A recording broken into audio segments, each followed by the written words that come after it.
We do it tonight. When he takes his medication, he'll be out cold for at least 3 hours.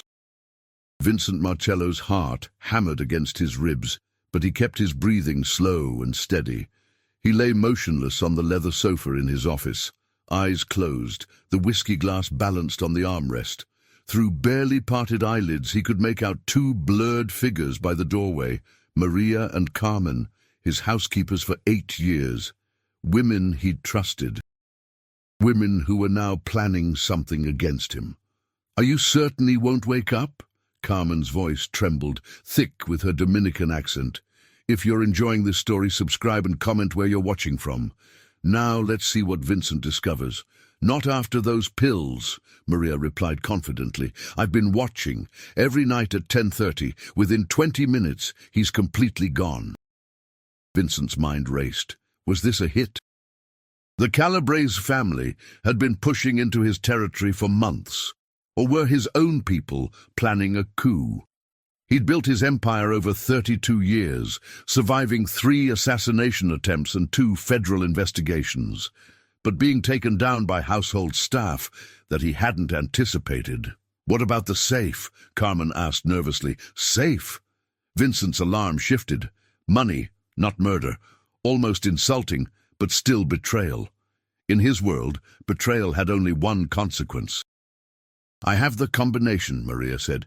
"I've been keeping track." Vincent felt cold fury settle into his bones. Maria, whose son's surgery he'd paid for. Maria, who he'd sent to night school. Maria, who he'd treated like family because she'd been loyal, competent, invisible, or so he'd thought. "How much is in there?" Carmen's voice carried greed now. "Enough to disappear, start over in Costa Rica." Maria's footsteps moved closer. "We take it, go straight to the airport." "I have tickets already. By the time he wakes up, we'll be gone." "What if he comes after us?" Maria laughed bitterly. "He won't. Men like Vincent Marcello don't chase maids. We're beneath him. He can't report a theft to the police, not with what he keeps in that safe." Vincent wanted to move, to see Maria's face when she realized how wrong she was, but years of patience kept him still. He needed to hear everything, needed to know if anyone else was involved. "What about Rosa?" Carmen asked.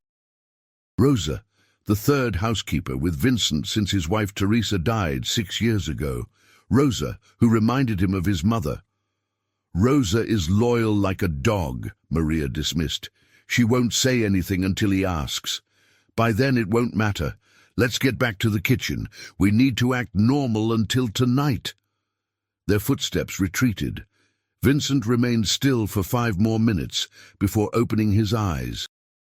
He sat up, pulling out his phone and scrolling to Tommy Russo, his underboss, his closest friend, since they were teenagers running numbers in Little Italy.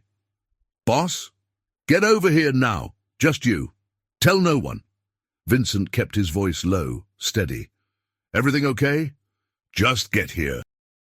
Vincent walked to the window overlooking his Alpine, New Jersey estate. 10 acres, tennis court, pool where his grandchildren played on summer weekends. The 8,000-square-foot house was a monument to success. From outside, it looked like any mansion owned by a successful businessman. Technically, that's what Vincent was. He owned restaurants, a construction company, commercial properties. All legitimate, all profitable. But they also served another purpose, cleaning money from less legal enterprises. Tommy arrived within 15 minutes, his stocky frame filling the doorway. At 58, he still moved like the boxer he'd been in his youth. "What's going on?" Tommy's eyes scanned for threats. Vincent told him everything. Tommy listened, his expression darkening. "You want me to handle it?" The question had layers they both understood. "Not yet." Vincent pulled out a recording device. "I want to hear it myself. Tonight, I want proof. That's risky. What if there's more to it? Then we find out who." Vincent set the recorder down. "I'll follow my routine exactly. Take my medication at 10:30, but palm the pills. Then lie down here and you'll listen from the next room.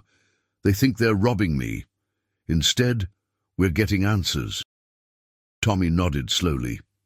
And then we decide. Vincent's voice was ice. But I want to know if someone else is involved. If this is just two desperate women, or if someone in our organization is testing security. You really think one of our people would be that stupid? None. I've learned never to underestimate stupidity or ambition.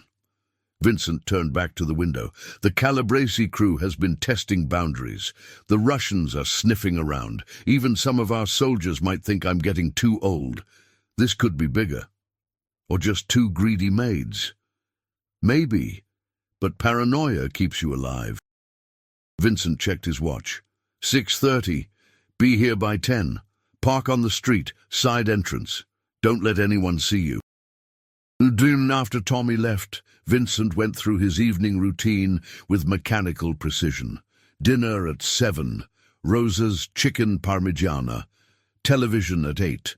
Throughout it all, Maria and Carmen moved like ghosts, performing duties with practiced efficiency. Maria brought coffee. Carmen straightened cushions. They smiled. They asked if he needed anything. Perfect performances. If Vincent hadn't overheard their conversation, he'd never have suspected. At 9:30, he called Rosa. I need you to take tomorrow off, paid. Go visit your sister in Newark. Rosa's eyebrows rose. But tomorrow is Monday.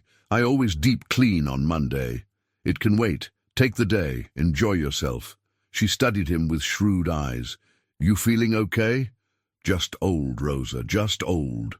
He smiled. Will you do this? Of course, Mr. Vincent. And Rosa, don't tell Maria or Carmen. I don't want them thinking they can ask for days off whenever. Rosa nodded and returned to the kitchen. Vincent felt relief. Whatever happened tonight, Rosa wouldn't witness it. She'd served faithfully for years and didn't deserve to be caught in what was coming.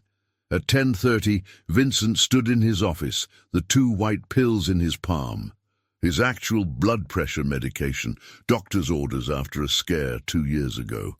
Tonight they went into his pocket. He poured water, made a show of drinking, then settled on the sofa. He closed his eyes and regulated his breathing, slowing it to mimic deep sleep, an old trick from decades ago. Slow breathing, relaxed muscles, neutral face. Make them believe you're completely vulnerable. Minutes crawled. Vincent heard the house settling, the refrigerator humming, the antique clock ticking. Then, soft footsteps. 2 sets. The door opened with a barely audible creak. Vincent kept his breathing steady. He's out. Maria's whisper. You're sure? Carmen, still nervous. Look at him, dead to the world. Vincent heard them cross the room. Through barely open eyes, he saw Maria approach his desk, pull open the bottom drawer and kneel. The electronic safe beeped 4 times as she entered the code. The door swung open. Maria gasped. Dios mío, there must be 200,000 here. We take it all. We take what we can carry. There's jewelry too, his wife's things. Vincent's rage crystallized. Teresa's jewelry. The diamond necklace from their 25th anniversary. The pearl earrings that belonged to his mother, the ruby ring Teresa wore until cancer took her. They were stealing his dead wife's jewelry. The fury must have shown because suddenly Maria's voice cut through. Wait, something's wrong. What? He's breathing. It's different. The game was over. Vincent sat up and turned on the lamp. Sudden light caught both women by surprise. Maria was kneeling by the open safe, hands full of cash. Carmen stood frozen by the door, pillowcase hanging from her grip. I think, Vincent said quietly, we need to have a conversation. Blood drained from Maria's face. Carmen made a small, frightened sound. Neither moved. Vincent stood slowly, never breaking eye contact. You know what bothers me most? Not the money. I've lost more on bad poker hands, not even the betrayal, though that stings. It's that you thought I was stupid. You thought you could plan this in my house, and I wouldn't know. Mr. Marcello, please, Maria started. How long have you been planning this? Silence. Tommy, Vincent called. Tommy emerged from the adjacent room. The sight made Carmen whimper. "How long," Vincent repeated, "have you been planning to rob me?" Maria found her voice. 3 months since we found out about the money." "Found out how?" She pointed to a vent behind Vincent's desk. "It runs to the laundry room. We heard you talking to Tommy one night about moving cash." Vincent glanced at the vent he'd never noticed, a security flaw, one he'd overlooked because he'd never considered household staff a threat. "Whose idea?" "Mine," Maria said quickly. Carmen was crying silently now. "It was my idea. Carmen just went along." "Why?" Maria's jaw tightened. "Because I'm tired. Tired of working for rich men who make more in a day than I'll see in my lifetime. Tired of 16-hour days. Tired of watching my son struggle with medical bills even after you paid for his surgery. The bills never stop, Mr. Marcello. So you decided to steal from me, from the man who paid those bills, who gave you opportunities, who trusted you." Vincent's voice remained dangerously calm. "And my wife's jewelry? Was that part of getting even?" Maria looked ashamed. "I'm sorry about that. I know it's wrong." "You know it's wrong to steal from a dead woman's memory, but you were going to do it anyway." He turned to Tommy. "Take the money. Put it back." Tommy moved forward. Maria surrendered the cash without resistance. He gathered the scattered bills and closed the safe. Vincent sat at his desk, suddenly feeling every one of his 64 years. "Here's what's going to happen. Tommy drives you home tonight. You pack what you need. Tomorrow you leave New York. Not because I'm merciful, I'm not. But I'm giving you a choice, and you need to understand exactly what it means." Both women stared. Option 1. You leave. Go somewhere far and never come back. Never contact anyone in my organization. Never speak my name. You disappear completely. If I ever see either of you again, if I ever hear you've talked about what you saw in this house, the choice will be removed. Understand? Maria nodded. Carmen cried harder. Option 2. You stay. And Tommy handles this the way these things are normally handled. You both know what that means. Silence, except for Carmen sobbing. "I don't want to die," Carmen whispered. "Then choose option 1. Vincent leaned back. "You have 60 seconds. "We'll leave," Maria said immediately. "We'll disappear. You'll never hear from us again." "And you, Carmen?" Yes, we'll leave." Vincent nodded to Tommy. "Take them. Make sure they understand this is their only chance." As Tommy ushered them toward the door, Vincent called, "Maria." She turned pale. "I paid for your son's surgery because I thought you were good. I was wrong about you, but not about your son. He's a good kid. Don't let what you've done ruin his life. Whatever you do, wherever you go, make sure he stays clean, because if I hear he's followed you into stupid decisions, I'll hold you responsible." Maria's eyes filled with tears. "Thank you." "Don't thank me, just go. And pray we never meet again." After they left, Vincent sat alone, staring at the safe. The house felt contaminated by the betrayal. He texted Rosa. "Thank you for your service. Tomorrow, come by for lunch. We need to talk about a raise." Then he poured another whiskey and tried to figure out how he'd become the kind of man who trusted too easily. In his line of work, trust was fatal. But with Teresa gone, he'd wanted to believe some relationships could be simple. Tonight reminded him that in his world, no one was ever just what they appeared to be. The next morning, Vincent found Rosa in the kitchen making coffee. She moved with comfortable efficiency, someone who'd done this 1,000 times. "You heard?" he said. "Not a question." Rosa nodded. "Tommy called, told me not to come, but I came anyway." She sat across from him, unusual intimacy. "Those stupid girls. I tried to tell Maria to be grateful, but she never listened." "Did you know their plans?" No. Rosa's answer was immediate, firm. If I had, I would have told you immediately. They were fools, Mr. Vincent, ungrateful fools. Vincent believed her. What will you do now? About the house? I need people I can trust. Vincent sipped his coffee. I'm hiring a professional service, a company, bonded, insured, background checked. People who come and go on schedule, no more family atmosphere, no more personal relationships with help. Rosa frowned. That's not the same. No. But it's safer. He paused. I'm not letting you go. If you want to stay, you can, but I'll understand if you'd rather retire. I'll give you a generous package. Retire and do what? Watch television all day? No, thank you. Rosa stood. I'll stay as long as you need me. Someone has to make sure you eat properly. Vincent felt something loosen in his chest. One loyal person. That was something.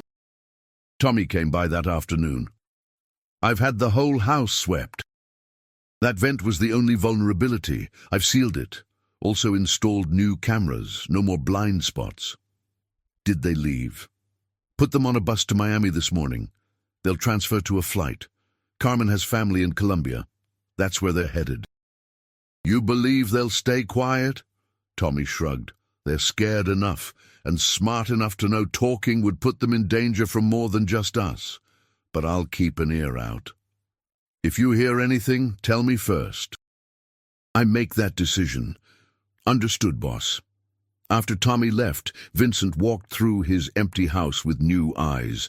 The marble floors were too cold, the crystal chandeliers too ostentatious, the imported furniture too uncomfortable. Teresa would have known what to do. She'd had a gift for making people feel valued without making them entitled. She'd known how to create loyalty, but Teresa was gone. He found himself in Teresa's old sitting room, large windows overlooking the garden she'd loved. Her books were still on shelves. Her reading chair sat by the window, blanket folded over its arm. Vincent sat down and felt closer to her than he had in months. I miss you, he said to the empty room. I miss you telling me when I'm being stupid. You'd have known Maria wasn't trustworthy. The room didn't answer. But sitting there, Vincent felt clarity settle. He'd been trying to recapture something gone, the feeling of family, of home, of people who cared about more than his money. But that feeling died with Teresa. Maybe it was time to accept that. His phone buzzed. Angela, his daughter. Dad, can we come by this weekend? The kids want to see Grandpa. Vincent smiled for the first time since last night. This was his family now. Angela, his son Marco, his 5 grandchildren, who filled the house with noise when they visited. Maybe he'd been looking for family in the wrong places. He texted back, "Come Saturday, I'll have Rosa make lasagna." On Thursday, Vincent received an unexpected visitor. Frank Calabrese, head of the rival family, showed up at his gate. The security camera caught him standing there alone, hands raised, unarmed. Vincent called Tommy. "Calabrese is at my gate. You want me to send him away?" "No, let him in, but you and Mickey stay close." Frank Calabrese entered Vincent's office 5 minutes later. Tall, well-groomed, early 50s, with inherited power confidence. His father had built the Calabrese organization. Frank had simply maintained it. "Vincent." Frank extended his hand. Vincent shook briefly. "Frank, this is unexpected. I heard you had trouble with your household staff." Frank sat without invitation. "Word gets around." "Does it?" "I wanted you to know it had nothing to do with me or my people. We didn't put those women up to anything." "I didn't think you had. If you'd wanted to hit me, you'd have been smarter." Frank laughed without warmth. "Fair enough, but I wanted no misunderstanding. Things have been tense between our organizations. I don't want this incident making things worse." "Tense," Vincent repeated. "Is that what we're calling it when your soldiers work corners that have been mine for 20 years? Business is business. Territories shift. Not in my city. Frank's smile faded. Your city? Come on, Vincent. You don't own New York. We just carve out pieces and try to hold them. And you're trying to carve out pieces of my territory. I'm trying to expand. There's a difference. Frank leaned forward. Look, I didn't come to fight. I came to make you an offer. I'm listening. Retire gracefully. You've had a good run, great run. Made your money, raised your kids, lived well. Why not enjoy what you've built? Step back. Let younger men handle operations. You could be a consultant, advisor, still make money, still have influence, but without the stress. Vincent was quiet.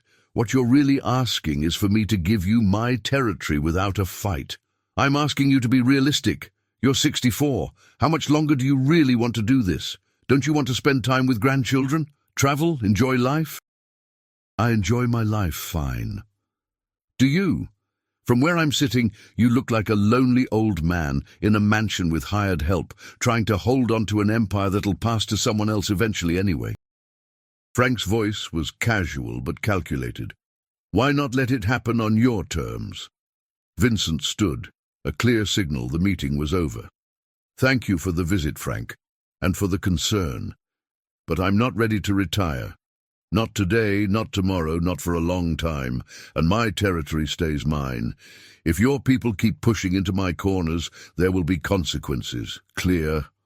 Frank stood, expression hardening. Crystal clear. But Vincent, think about what I said. This business isn't getting easier. At our age, we have to ask what we're still fighting for. After Frank left, Tommy entered. What was that about? Frank Calabrese wants me to retire so he can take over my operations without a war. Vincent moved to the window. He's testing me, seeing if I'm weak, seeing if what happened with Maria and Carmen means I'm losing my grip. Are you? Vincent turned to his oldest friend. You tell me. Am I? Tommy shook his head. No. You caught the maids before they robbed you. Handled it smart. You're securing your house, making changes. That's not losing your grip, that's adapting. Then why does it feel like I'm fighting battles on every front? Calabrese pushing in, Russians sniffing around, my own staff betraying me. When did it get so complicated? It's always been complicated, Tommy said. You're just noticing more now. Maybe because Teresa isn't here, maybe because you're tired, but you're not weak. Don't let Calabrese make you think you are. Vincent nodded. Send a message to our people. Anyone working our territories needs to be extra alert. If they see Calabrese soldiers near our operations, I want to know immediately. No confrontations yet, just surveillance. I want to know what Frank is really planning. You got it. Also, set up a meeting with the other families. The Russos in Newark, the Torinos in Connecticut, even the Irish crews if they'll talk. I want everyone to know rumors of my retirement are greatly exaggerated. Tommy grinned. Now that sounds like the Vincent I know.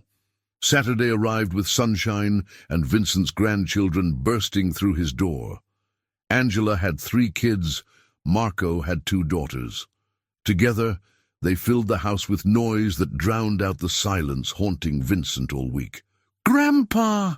7-year-old Sophia launched herself at Vincent, and he caught her with a laugh that felt good. There's my favorite girl. I'm your only granddaughter from Daddy, Sophia corrected. That makes you extra special. Vincent set her down, surrounded by children talking at once, all demanding attention. Angela appeared, arms full of bags. At 38, she looked more like Teresa every year. Same dark eyes, same quick smile. Dad, I told them to be gentle. Let them be loud, I like loud. Vincent herded them toward the living room. Rosa's making lasagna. Ready in an hour. You kids want a movie? As children settled before the television, Marco pulled Vincent aside. His son was 40, a lawyer with his own practice, the only one who'd chosen a completely legitimate career. Dad, are you okay? Angela said you sounded off this week. I'm fine. Just some personnel issues. Marco's lawyer instincts kicked in. What kind? The kind that are handled. Vincent patted his shoulder. Don't worry, how's the practice? They talked about cases while grandchildren created elaborate scenes on Vincent's expensive carpet. Angela joined them, and for hours Vincent felt almost normal. This was his real family. This was what mattered. During lunch, surrounded by 3 generations of Marcellos, Vincent found himself studying their faces. His children knew he was connected, Angela's delicate phrase, but they'd never ask questions they didn't want answers to. His grandchildren were blissfully ignorant, seeing only a grandfather who gave good presents and told funny stories. Dad? Angela's voice broke his thoughts. You're staring, just appreciating this, all of you together. She squeezed his hand. We are worried about you. You've seemed lonely since Mom died. I'm managing. You shouldn't have to just manage. You should be living. She glanced at Marco, who nodded. We've been talking. We think you should consider selling the house. Getting something smaller, easier to maintain. Maybe a condo in the city where you'd be closer to restaurants, entertainment, other people. Vincent felt irritation flash. This is my home. This is a museum to Mom, Angela said gently. We love that you've kept things the way she liked them. But Dad, she's gone. You're rattling around in this huge house with no one but Rosa. It's not healthy. What if I like rattling around? Then we'll support you. But just think about it. She pulled her hand back. We want you happy. Not just safe and comfortable, but happy.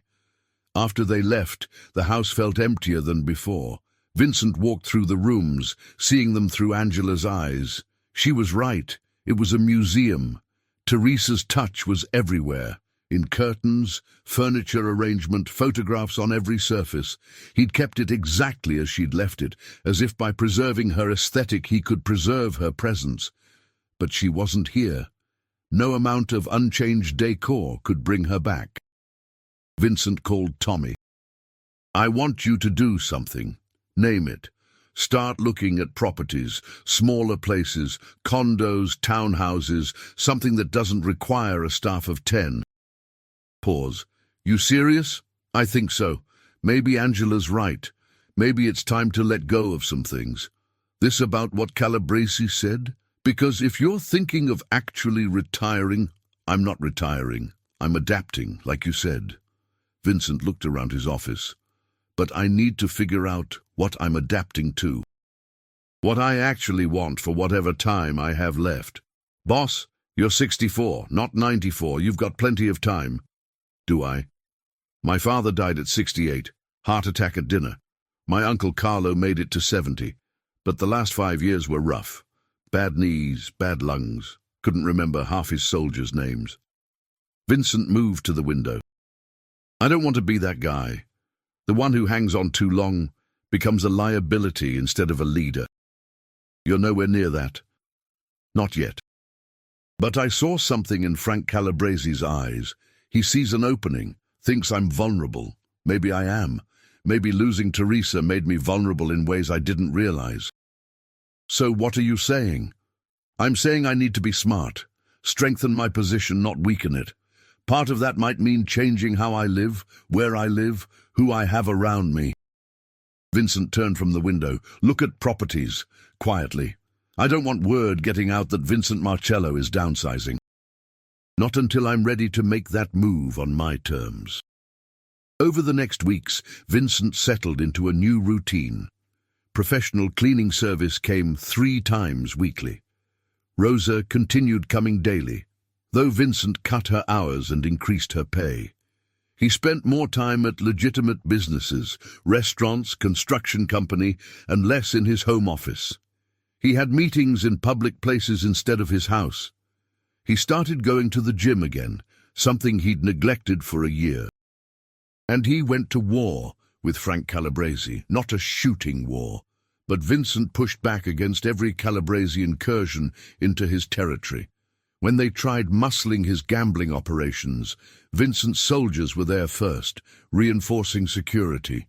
When they approached his bookies with better offers, Vincent matched them and added protection. When they tried intimidating his restaurant owners into switching suppliers, Vincent had Tommy pay personal visits, reminding them who their real friends were. The message was clear.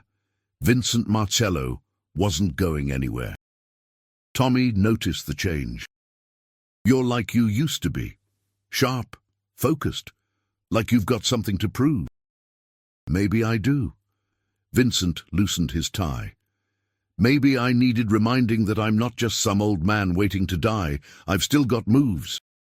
"Calabrese won't back down easy. I don't expect him to, but he's going to learn I'm not an easy target."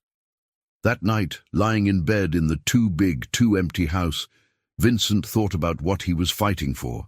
Pride, fear of irrelevance, or something simpler, recognition that he'd built something that mattered, and he wasn't ready to let go just because someone else thought his time was up. His phone buzzed. "Angela. Love you, Dad. Thinking of you." He texted back, "Love you too. Sleep well." Maybe that's what he was fighting for, not territory or money or power, but the chance to keep being someone his children could be proud of, someone his grandchildren would remember as strong, capable, reliable. Not the lonely old man in the mansion Frank Calabrese had seen, but the fighter he'd always been. The house was quiet, but for the first time in weeks, the silence didn't feel oppressive. It felt like possibility, like space waiting to be filled with whatever came next. Vincent closed his eyes and slept without dreams, without fears, without betrayal haunting his rest. Tomorrow would bring new challenges, new battles, new decisions. But tonight, he was simply Vincent Marcello, a man who'd been tested and hadn't broken, who'd been betrayed and hadn't crumbled, who'd been offered an easy exit and had chosen the harder path of continued relevance. The story of Vincent Marcello was far from over. It might just be entering its most interesting chapter. 2 months later, Vincent stood in his new penthouse condo in Manhattan, 3 bedrooms, modern appliances, view of Central Park. He'd sold the Alpine mansion to a tech executive. Rosa came with him, insisting someone still needed to make sure he ate properly. "Besides," she said, organizing his new kitchen, "who else would put up with you?" Vincent smiled. Who else indeed? The penthouse felt different. Smaller, yes, but lighter. Modern instead of traditional. A place for the future instead of a shrine to the past. Vincent kept some of Teresa's things, photographs, jewelry pieces, mementos that mattered. But he donated most of her clothes, given away furniture, let go of the weight of maintaining everything exactly as she'd left it. It felt like breathing again. Angela and Marco approved. "This suits you better," Angela said when she visited. "It's you, not a museum." Your mother would have hated the modern kitchen," Vincent said, running his hand over sleek countertops. "Maybe, but she'd have been happy you were moving forward." Angela squeezed his arm. "That's what she'd have wanted, for you to live, not just exist." Vincent's grandchildren loved it too. They could walk to Central Park, visit museums, explore the city. The condo became a regular weekend destination, filled with the chaos and noise Vincent had missed. He'd also begun transitioning out of less legal aspects of his business. He kept legitimate operations, restaurants, construction, real estate. But gambling, loan sharking, protection rackets, those he quietly sold or shut down. He promoted younger soldiers to handle what remained, distancing himself from day-to-day operations. Some called it retiring. Vincent called it evolving. One evening, Vincent stood on his balcony watching sunset over Manhattan. Tommy joined him, handing him wine. "You look content," Tommy observed. "I am." Vincent sipped. "For the first time in a long time, I actually am." "No regrets about stepping back?" "Some. I miss the action sometimes. Miss feeling in control of something important." Vincent turned to his friend. But I don't miss the fear, the constant looking over my shoulder, the wondering when the feds will finally build a case that sticks. The younger guys don't respect you as much anymore. They think you went soft. Let them think what they want. I know who I am, I know what I built, and I know I'm smart enough to walk away before I become another old man who held on too long and lost everything. Vincent raised his glass. To evolution, Tommy. To knowing when to change. Tommy clinked his glass. To evolution, and to friendship that survives it. They stood in comfortable silence, two old soldiers who'd fought countless battles together, watching city lights come on as darkness fell. Vincent thought about Maria and Carmen wherever they were, hoping they were building better lives. He thought about Frank Calabrese, he thought about Teresa, and wondered if she'd approve. Mostly, he thought about his grandchildren and the story he'd tell them someday. Not the whole truth, but enough. About building something from nothing, about loyalty and betrayal, about knowing when to fight and when to let go, about being strong enough to walk away. The penthouse door opened. Rosa called, "Dinner's ready, and if it gets cold, I'm feeding it to the pigeons." Vincent laughed. "Coming, Rosa." As he turned, Tommy caught his arm. "Hey, boss, I'm proud of you for making the hard choice, the right choice." "It wasn't that hard, not really." Vincent smiled. "I finally figured out what Frank Calabrese didn't understand when he came to my house that day. It's not about territory or power or how much money you control. It's about knowing what matters and having the courage to protect it. And what matters?" Vincent gestured toward the apartment, where Rosa was setting the table and muttering about men who let good food go cold. "This, family, peace. Being able to sleep without wondering if tonight's the night someone makes a move. That's what matters." They walked inside together, Vincent closing the balcony door behind them. Through the glass, the city stretched out endlessly, millions of lives being lived, millions of stories unfolding. Vincent's story was just one among many, but it was his, and he'd written it on his own terms. In the end, that's all anyone could ask for.